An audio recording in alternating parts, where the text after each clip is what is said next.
En los años 80 y en los años 90, el porcentaje de personas jóvenes que tienen acceso al voto es del 35%. Sin embargo, actualmente estamos hablando del 21%. Cada vez hay menos jóvenes y cada vez por la inversión de la pirámide hay más personas adultas.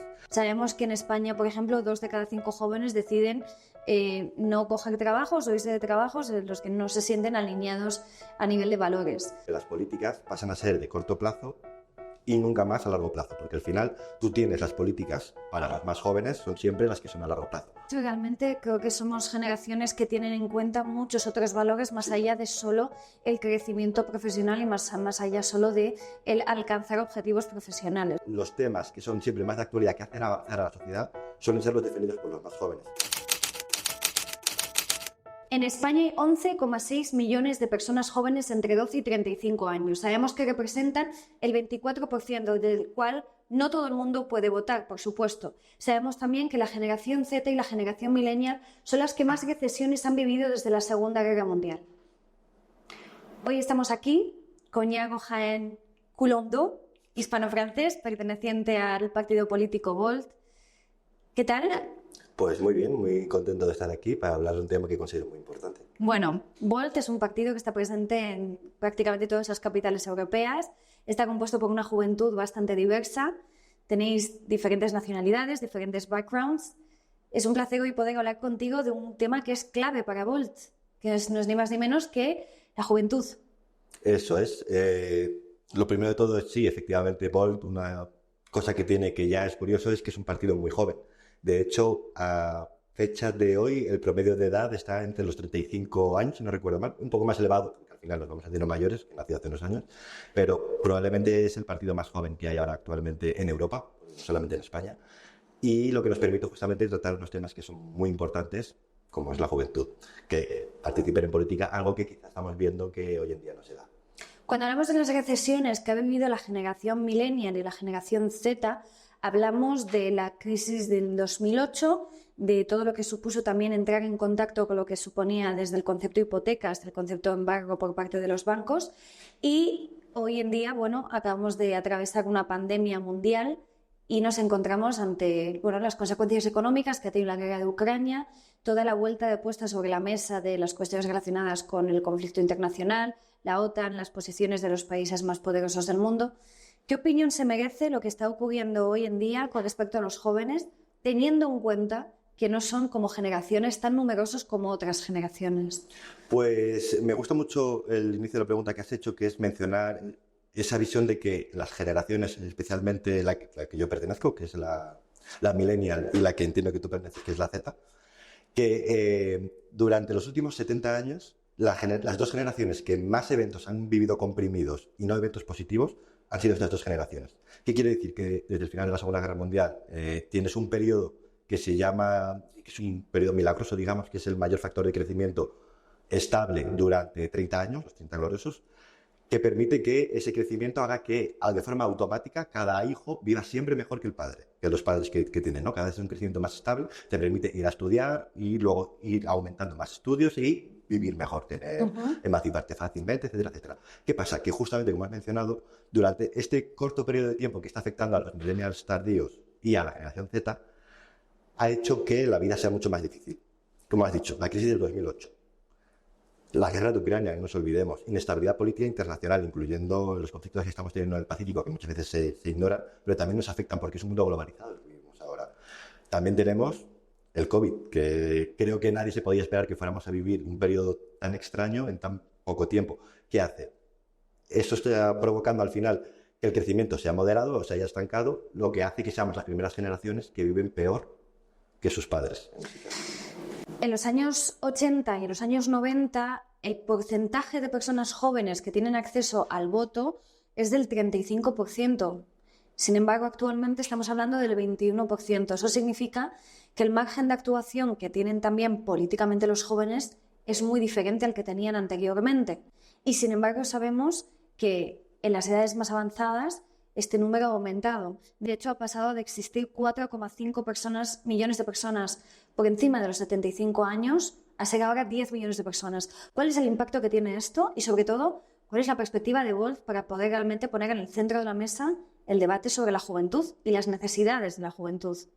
Pues como bien dices, eso entra dentro del caso de la demografía política, que es al final un estudio que trata de muchos temas sobre demografía, cómo afecta a la política. En este caso sería en el margen de lo que has mencionado. Justamente cada vez hay menos jóvenes y cada vez por la inversión de la pirámide hay más personas adultas. ¿Cómo se traduce eso? ¿Cómo me has hecho la primera pregunta? Pues básicamente en que los jóvenes cada vez importan menos a la hora de votar.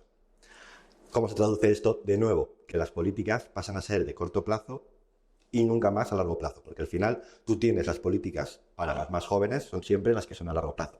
Inversión en I+D, por ejemplo, en infraestructuras específicas, crisis climática, vivienda, son siempre a largo plazo. Al final, estas propuestas ya no dan tantos votos como antes, porque si tú antes te referías en los años 80 a un 35% del electorado, oye, sí que te interesa hacer políticas para ellos. Pues vamos a hacer vivienda de parque público o de tasa más reducida, ¿no? Por ejemplo. Eso es una forma de incentivar el voto del 75% a cada uno de los partidos políticos. Actualmente, siendo un 22 ya, o un 21, ya no te interesa. Entonces, ¿qué vas a hacer? Hacer las mismas propuestas a los perfiles más altos. Como bien dices, ahora son del 55% hasta hacia el final de la vida, de la esperanza de vida, representa el doble de la población de 16 a 35 años. Por lo tanto, los intereses de la agenda pública cambian. Efectivamente. Y por lo tanto, las propuestas políticas están mucho más centradas, como sabemos, en sanidad o lo que tiene que ver con las pensiones. Pensiones, por ejemplo. Entonces, ahora todas las políticas que veis siempre durante un periodo electoral, por ejemplo, siempre es de aumento de las pensiones. Nunca es de una forma muy fácil de verlo. Tienes el aumento de las pensiones, que se ha llegado a hacer en los últimos 10 años, ha habido un 8% de inversión de crecimiento de las pensiones. Sin embargo, ha habido una reducción en educación, que es uno de los pilares fundamentales de inversión en juventud.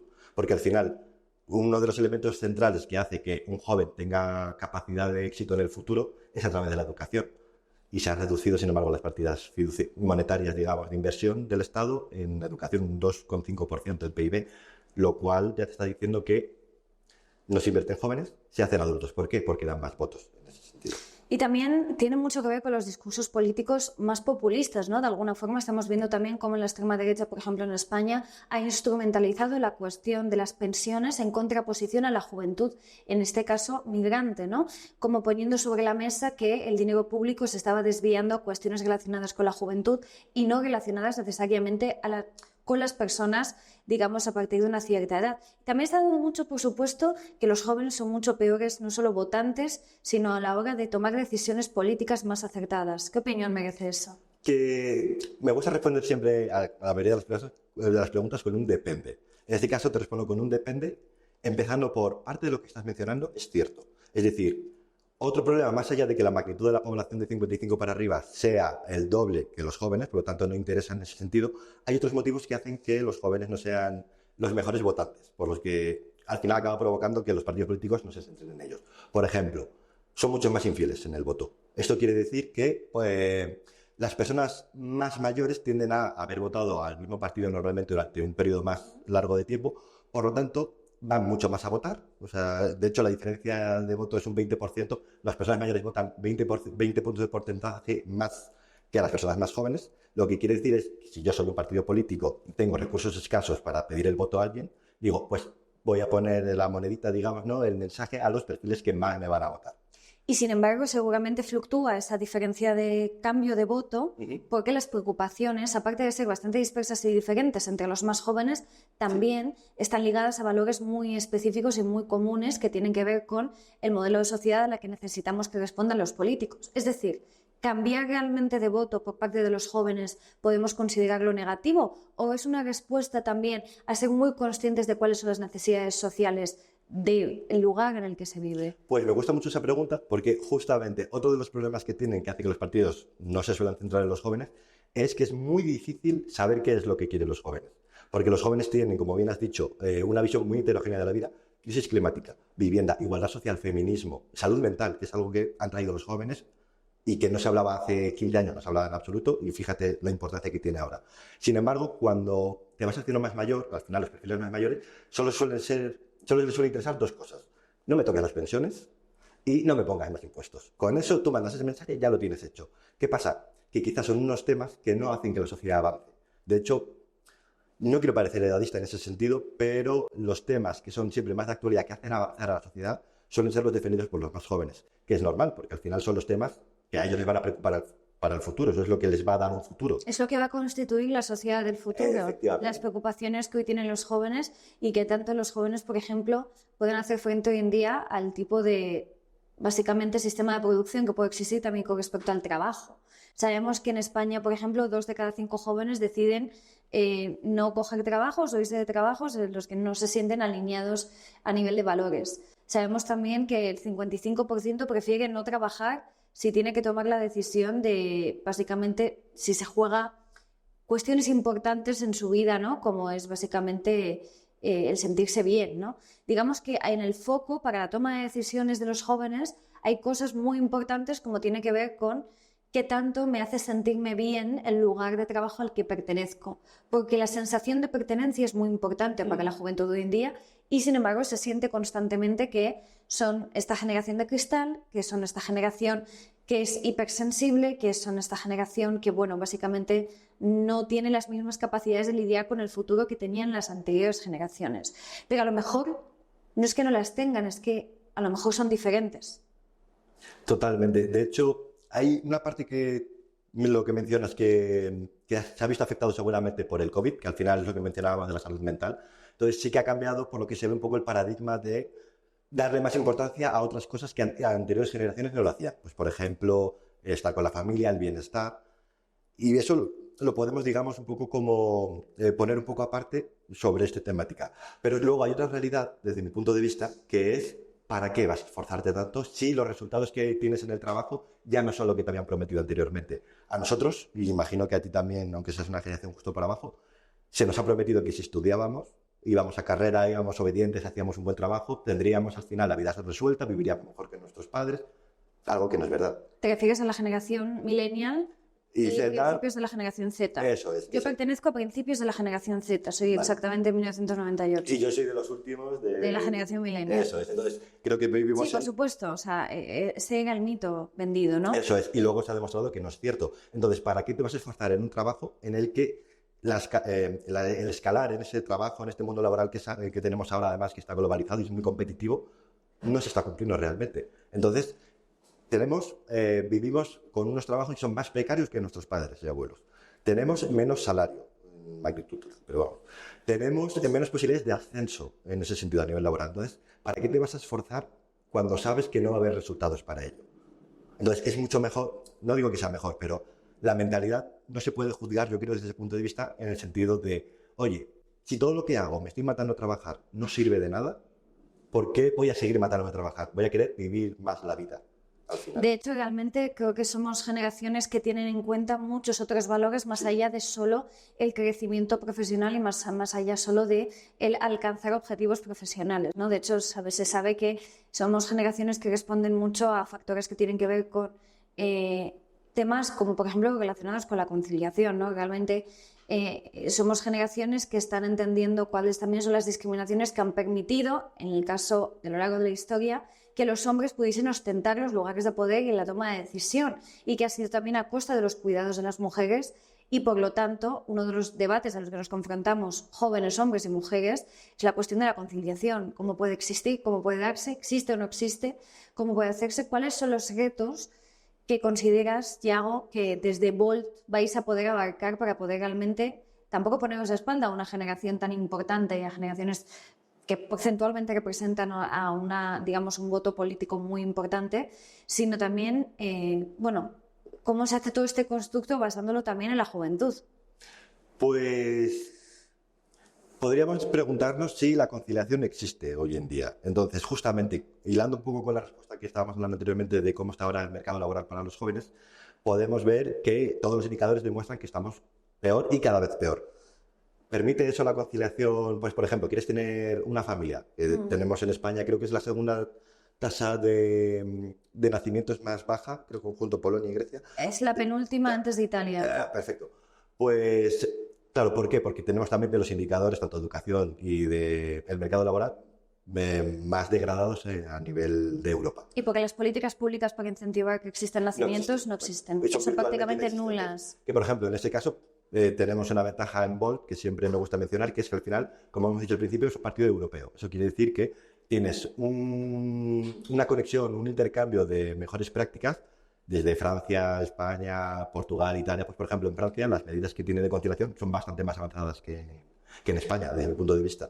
Eso te permite justamente que Bolt, al ser también esa parte de que tenemos acceso a ese conocimiento de Francia, lo podemos traer a España, que lo tenemos en el programa, por ejemplo, para mejorar esa conciliación, que en España es inexistente. Vale, pero la grandísima pregunta es, ¿toda la juventud en Europa es igual y tienen las mismas preocupaciones?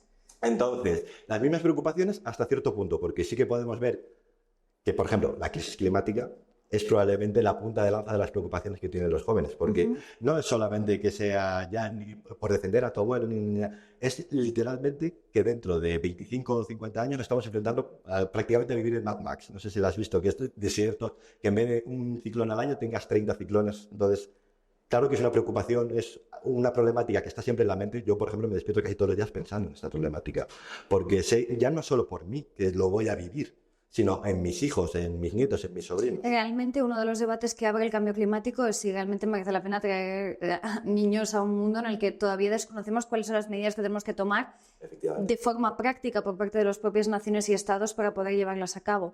Pero entonces, Volt, ¿qué capacidad tendría también de pacto para con otros partidos con el fin de impulsar ese tipo de políticas que ayuden a la juventud? Al final, otra de las visiones que tiene Volt es que es muy pragmático, en el sentido de que está dispuesto a hablar con la mayor parte de las formaciones, quitando algunos extremos muy extremistas, que sabemos a lo mejor pueden tener ideas interesantes en algunos ámbitos, pero lo que sabemos es las problemáticas que tenemos actualmente superan las fronteras tanto nacionales, prácticamente europeas, pero bueno, y no las podemos solucionar a método de individuo. Hace falta grandes pactos para poder solucionarlos. Entonces, en ese sentido, Paul sí que puede posicionarse como un elemento central que ponga un poco de la mano en... Vivimos esta polarización, ¿no? De, eres muy de izquierda, no quiero hablar contigo. Eres de derecha, no quiero hablar contigo. Vale, estos problemas no tratan de eso, no tratan de esa ideología. Tratan de que dentro de 20 años no va a haber planeta para tus hijos. Dentro de 20 años no va a tener ni la capacidad de vivir prácticamente. Estoy dramatizando un poco, pero se entiende el mensaje. Bolt sí tiene esa capacidad de sentar a todo el mundo en la mesa y decir, mirad, me da igual esa ideología. Este problema y este problema hay que dar resolución. Vamos a encontrar algo entre todos en común. Vamos a hacer un pacto de Toledo, ¿no? Que en España quizás se entienda mejor ese concepto, en el que estén todas las personas presentes y Volt puede representar también a los jóvenes. Entonces, ¿Volt constituye un partido de juventud de izquierdas, un partido de juventud de centro o un partido que todavía no se ha definido en esa línea? Entonces, es un poco responder lo que hemos mencionado de no tenemos ideología en ese sentido, de esa visión antigua, digamos, de izquierda, centro y derecha. Porque al final, hoy en día en España, se juega mucho la polarización, pero ¿cuál es realmente una diferencia entre Partido Popular, por ejemplo, o Partido Socialista? Eso también se está dando en el resto de países europeos. Entonces, no nos movemos dentro de esos esquemas, pero somos en ese sentido más moderados, somos muy sociales. Lo social, por ejemplo, también tenemos una parte liberal en lo económico siempre que funcione, pero nunca dejando a nadie atrás. Entonces, lo liberal en lo económico desde el punto de vista de la innovación y el emprendimiento empresarial. Vale. Por ejemplo, en cambio, siempre con el matiz de nunca se puede dejar a nadie atrás. Por ejemplo, la juventud son hoy en día el grupo más vulnerable que existe, dentro de, por ejemplo, en España. Pues mira, nos centramos en algo que ningún otro partido hace, que es defender a ese grupo tan vulnerable. Y Volt sí que lo hace. Entonces también es social, en la parte social. ¿Qué le dirías a alguien que pensase que el cambio climático es una cuestión que no toca a las clases sociales más precarias de la juventud hoy en día? Que no afecta a las partes más precarias. Sí que les afecta, es que afecta a todo el mundo. Porque al final, lo mismo, no me quiero meter en este fregado, pero me parece que es un buen ejemplo para mencionar las pensiones, por ejemplo. Hay un debate siempre eterno de las personas más mayores, no, a mí no me toquen las pensiones, no importa si se extrae poder adquisitivo a los más vulnerables, no, los jóvenes, al trabajador joven, mientras yo tenga mis pensiones. Claro, ¿qué sucede cuando al final te quedes sin los jóvenes, ¿no? Que son los que mantienen el sistema? No va a haber pensiones en ese sentido. Aquí pasa lo mismo. ¿Qué pasa si a los más vulnerables también les vas quitando el planeta? Les vas, por ejemplo, tenemos ahora problemas con los agricultores. Tienen razón en gran parte al final, porque tanto por medidas de cambio climático es más difícil los cultivos. Cada vez tenemos el incremento, por ejemplo, del aceite de oliva es dado a las faltas de agua. Sin embargo, una de las cuestiones claves que es para la juventud y que no lo es para otras generaciones es la cuestión que tiene que ver con, digamos, todo lo que se considera el antirracismo, todo lo que se considera ver al otro. Los agricultores hoy en día se están manifestando en favor de las políticas públicas que les representan, pero nunca a favor de los convenios que representan a los trabajadores más vulnerables. Me refiero, Volt en ese sentido, ¿cómo podría realmente hacer un enfoque desde la juventud que pueda representar realmente una política pública nueva que realmente implica a todos? Pues te respondería que, por ejemplo, el hecho de que Volt esté conformado por perfiles tan jóvenes, y pongo de ejemplo, por ejemplo, la lista que tenemos para las elecciones europeas del 9 de junio. La cabeza de lista, bueno, las 4 primeras posiciones, por ejemplo, son perfiles muy jóvenes, sí. Me gustaría destacar la primera de lista, que sería Clara, que tiene 30 años, y Raquel Archulo, por ejemplo, también tiene 30 años. Ya te está diciendo que la intención en ese sentido no es que se metan a jóvenes para que estén ahí hablando, ¿no? Un poco como poner la cara de una persona joven y que pueda hablar de los temas. Un poco como hacer la simulación de Naciones Unidas en vez de que realmente... Eso es, ¿no? Que se pone la medallita. Todos hemos estado allí. Efectivamente. En este caso, Volt, al ser un partido tan joven, lo que sí que puede permitir es meter jóvenes en política, porque es lo que nunca conseguimos hacer. Entonces, ya te respondo diciendo eso justamente, lo que nos permite cómo modificar, digamos, la parte pública, ¿no? Incluso la administración, podemos decir, es a través de introducir a estos perfiles y personas jóvenes para que den su punto de vista en una problemática que nunca se les tiene en cuenta, incluyendo, pues, pueden ser en todos los temas económicos, vivienda, etcétera, y agricultura también. Porque en el Congreso de los Diputados la representación de gente joven es prácticamente nula. 10%. De menos de 35 años, 10%, que no es nada. Lo que significa que los partidos políticos también están envejeciendo. Y lo que significa también que el discurso va acompañado cada vez más de no creer y no confiar realmente en el criterio de los más jóvenes para tomar decisiones comunes a todos. Es decir, es como si, de alguna forma, los jóvenes tuviésemos que hacer un acto de fe para creer en las intenciones de las generaciones más mayores en favor de los derechos de los más jóvenes, pero parece que nunca se produciese a la inversa. Totalmente. Y de hecho te diría que tenemos que dar un acto de fe del que ya sabemos que no se va a cumplir. Porque cuántas veces se ha comprometido en muchos partidos políticos, y da igual el color, eso es irrelevante, que al final prometen y nunca llega a haber una ejecución de políticas públicas que van en favor de los jóvenes. Todo lo contrario, como hemos hablado al principio. El hecho de que no sean rentables electoralmente hace que ninguna política pública que se hace hoy en día vaya en favor de los jóvenes. Y con eso me refiero a temas de inversión a futuro. O sea, crisis climática, como acabamos de mencionar, pero mercado laboral, pensiones, infraestructuras estratégicas, deuda del Estado, por ejemplo. Que no deja más que crecer. De crecer y crecer, que al final... Deja de crecer y la van a quedar... Los que somos más jóvenes la vamos a quedar. Eso es. No es solamente que no se hagan políticas públicas para los perfiles más jóvenes, sino que la están pagando los jóvenes. Es decir, es como si fuera... Me recuerda un poco a cuando yo no bebo, por ejemplo, soy abstemio. Entonces, cuando voy, lo típico que vas a una comida con tus amigos y de repente tienes 2 amigos que son los que más tienen un mejor trabajo, ¿no? Tienen más estabilidad, y se piden 2 botellas de vino, porque es lo que... Y todo el mundo paga las 2 botellas. Efectivamente. Bueno, vamos a hacerlo pago a la romana. Entre todos. Y entonces a mí me toca pagar y de repente digo, bueno, había calculado mis 12 euritos, ahora son 23.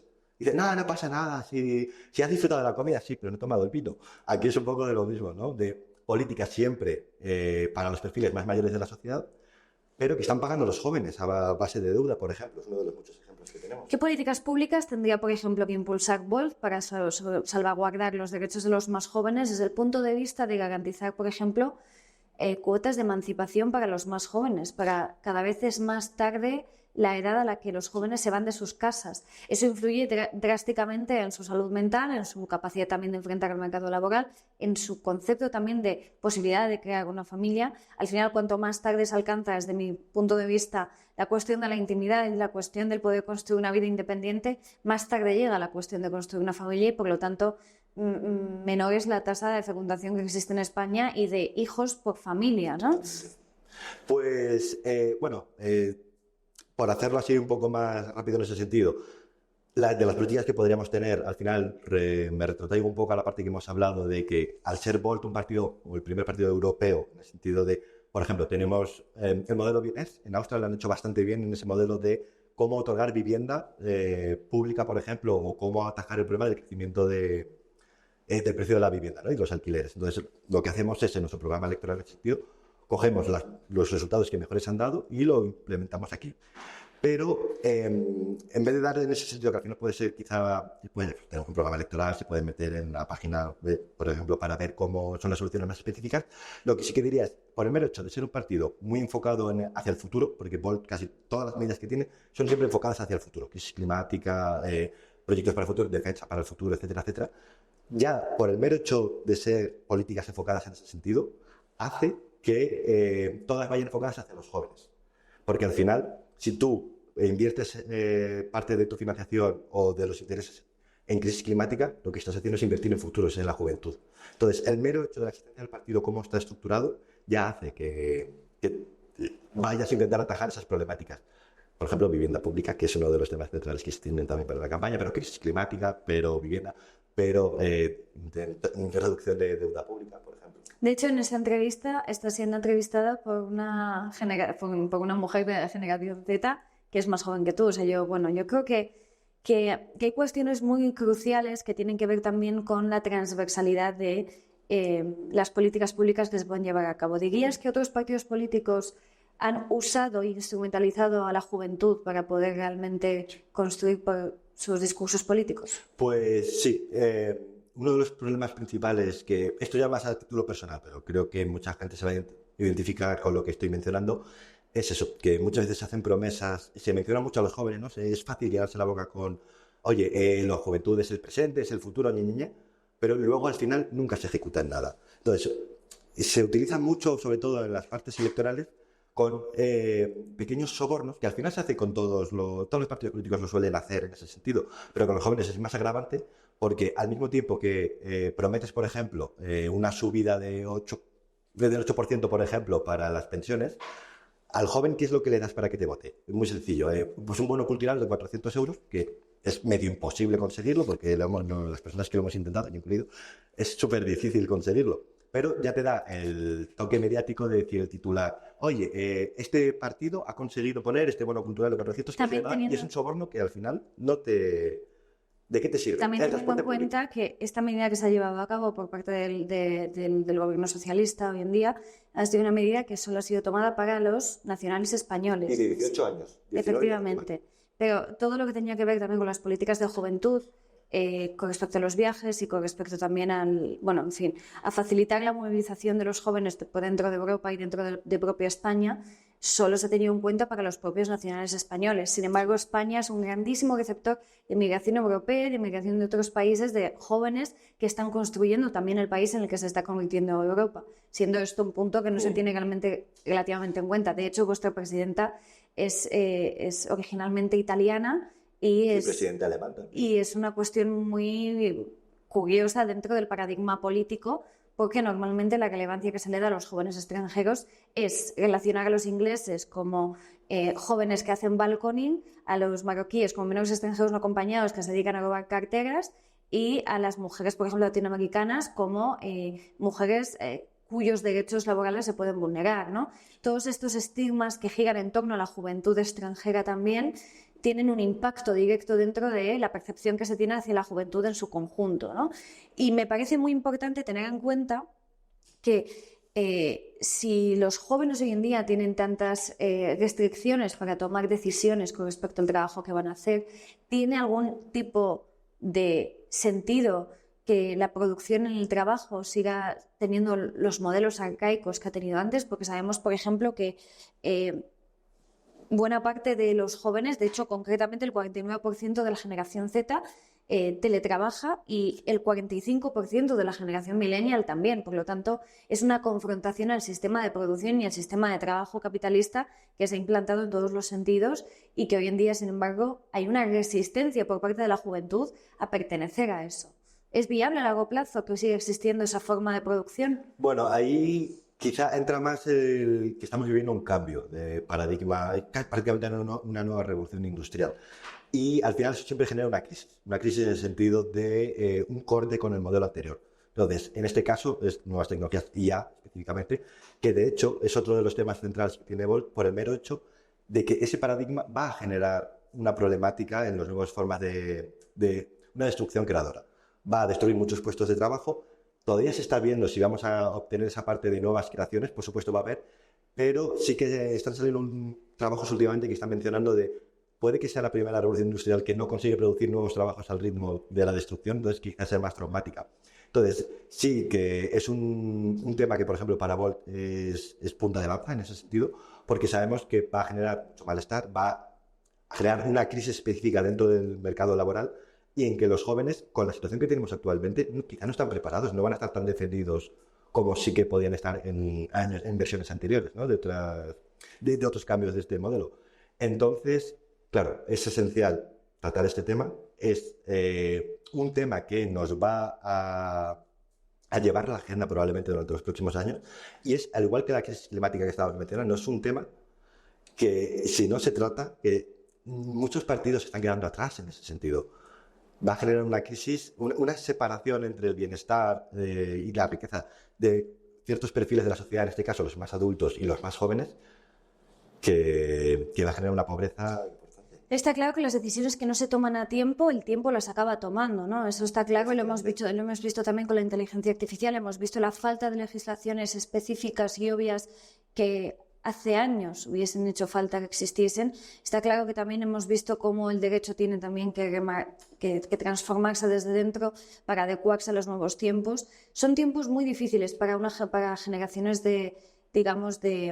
para generaciones de personas que se tienen que hacer constantemente al cambio, ¿no?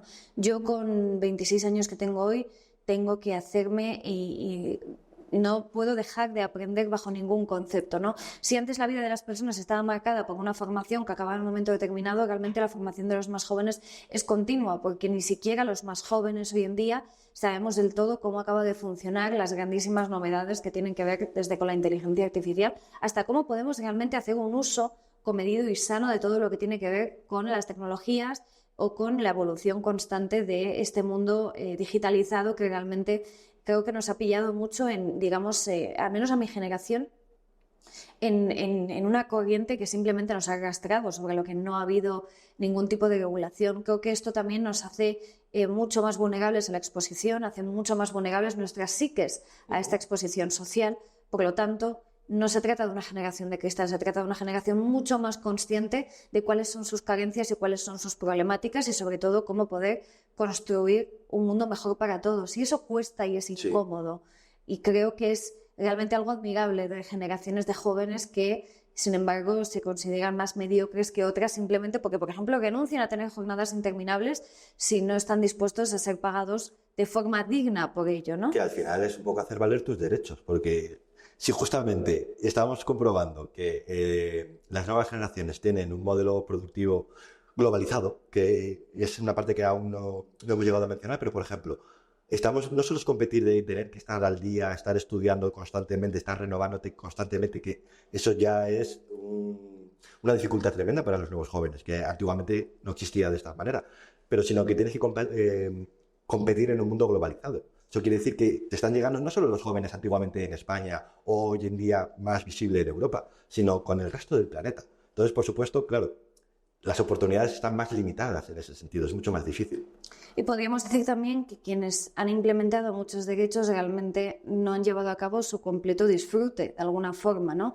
Es como si a través de conocer también las luchas anteriores fuésemos capaces de dignificar los derechos de otra forma y entender que si tanto se ha luchado, por ejemplo, por la jornada laboral de 7 horas, no es para que hoy en día sigamos aceptando jornadas de horarios, digamos, insoportables, ¿no? Cada vez más hay disidentes jóvenes que se niegan a entrar pues, desde a las consultoras o multinacionales más grandes en las que hacen muchísimas más horas de trabajo, hasta realmente eso, primar una vida en la que su vocación pueda ser convertida en su trabajo. Yo creo que eso no convierte a los jóvenes en peores. No, de hecho es algo que a mí me irrita mucho personalmente porque lo he vivido en mis propias carnes, aunque sea un poco más mayor, pero creo que además se está pronunciando cada vez más, que es la visión de, no, las nuevas generaciones son más débiles, son de cristal, se quejan por todo. Yo en mi época para ir al colegio tenía que luchar contra 5 dinosaurios, ¿no? Eso me irrita muchísimo porque los datos demuestran que no es cierto. La vida de las generaciones actuales, de las más nuevas, es objetivamente peor que las anteriores. Peor no es la palabra que quiero utilizar, quizás sea más difícil en ese sentido, tienen menos oportunidades. Entonces, objetivamente es así. La percepción luego de que nos quejamos de que no nos sometemos al modelo que tenemos productivo anterior, etcétera, es lo que mencionábamos antes. Hay un modelo productivo, pero que a los más jóvenes no les está dando oportunidades. ¿para qué voy a, por ejemplo, a querer trabajar durante 50 horas si sé que mi salario va a ser inferior, si sé que probablemente no ascienda, si sé que probablemente me acaben despidiendo porque al final las nuevas empresas son mucho más globalizadas, lo que hace que al final los movimientos que tienen sean mucho más rápidos, tienen que adaptarse muy rápido a un mundo muy globalizado. Entonces, ¿por qué luchar todo si sabemos que al final no va a haber resultados? Pues yo sinceramente prefiero pasar, cobrar un poco menos o no tener esa ambición porque sé que no va a dar un fruto, pero pasar con mi pareja más tiempo, que al final es la vida es corta, vamos a decir, y sé que esa inversión no se va a ver costeada posteriormente.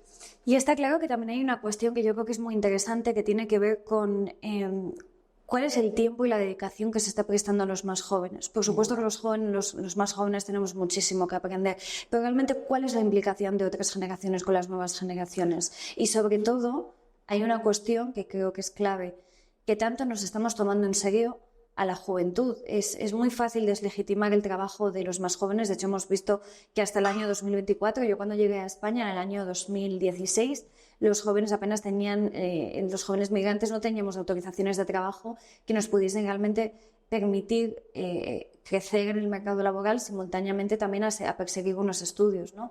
El mundo ha ido demasiado rápido, nos hemos dado cuenta que quienes hemos salido antes al mercado laboral hemos tenido más oportunidades en el corto medio plazo, pero también es muy contradictorio por un mundo que le dice a los jóvenes que se tienen que formar constantemente y, sin embargo, no existe una cadena de sustitución. Es decir, no hay suficientes jóvenes que vayan a sustituir el trabajo de los más mayores, cosa que antes pasaba, ¿no? Digamos, los padres sabían que en un momento determinado iban a tener que cederle el relevo a los más jóvenes. Hoy en día somos tan pocos los jóvenes que el proceso de sustitución no se va a producir.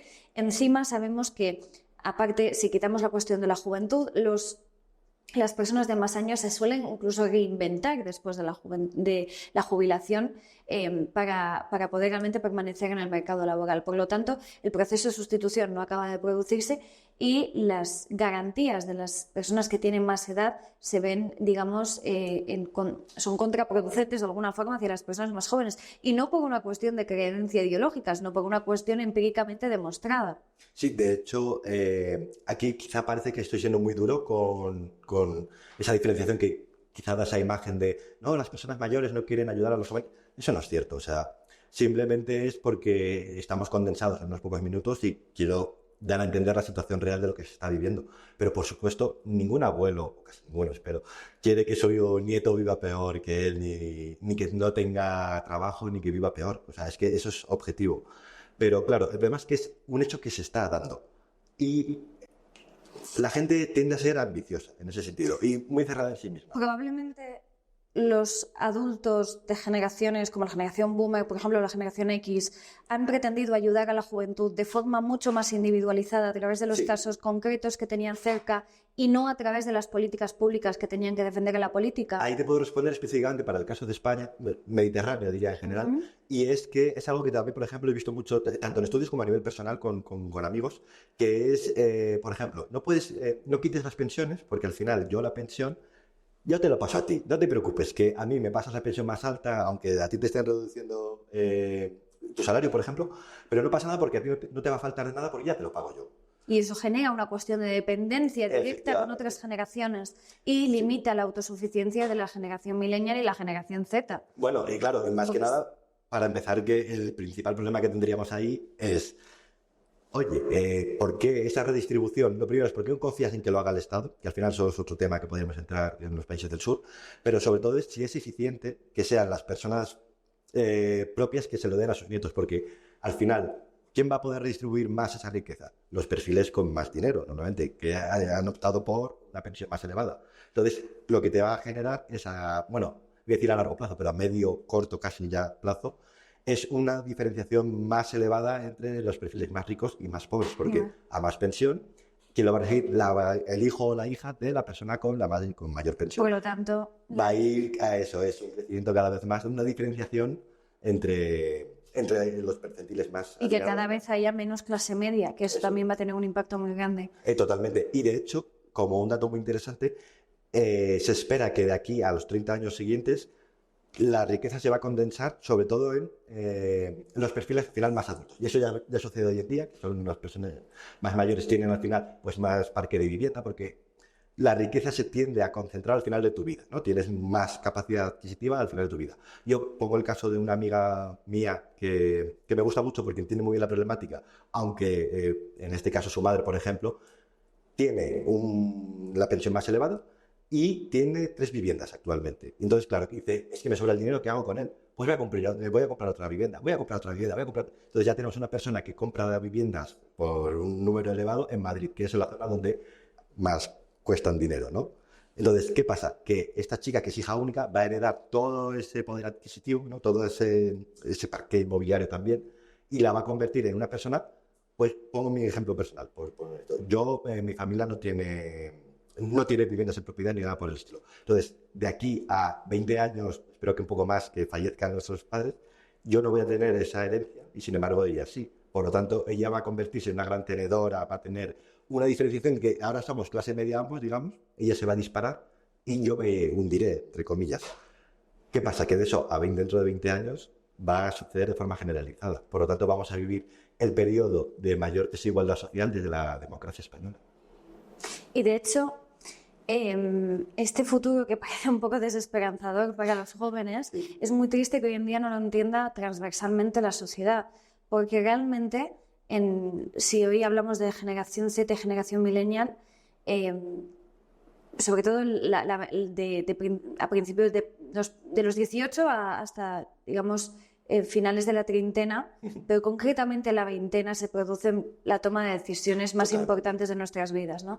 De hecho, se sabe que en los 20 es cuando realmente prácticamente definimos nuestra vocación, definimos nuestra carrera profesional, definimos nuestra vida personal, definimos de quién nos rodeamos, cuál es el capital social que nos rodea, cuál es, digamos, el futuro de la posibilidad de capital económico que podemos adquirir. La mayor parte de las decisiones se están tomando la juventud de hoy en día y van a delimitar y van a cambiar la percepción que tengamos en el futuro de la misma sociedad en sí. Te agradezco muchísimo esta conversación. Creo que es una conversación en la que se comprende muy bien el concepto de juventud. Creo que eres un gran embajador y defensor de esta causa. Bueno, por ahora todavía estoy dentro del margen de juventud, pero creo que es importante que también los políticos os posicionéis dentro de lo que significa, y está demostrado a través de las estadísticas y de lo empírico, incluso cuando cueste también muchas veces gustar a todos. Sobre todo porque es un tema que difícilmente atrae votos y alguien tiene que hacerlo. Porque es una problemática que no va a desaparecer, o sea, no podemos hacer el avestruz, y consideramos, en Volt por lo menos, se considera que se tiene que hacer, alguien tiene que hacerlo, aunque no de votos, pero que si no, no habrá futuro. Aunque no de votos, es una gran frase. Muchísimas gracias, Iago. Gracias. Igualmente. Pues esto es todo, nos vemos muy pronto.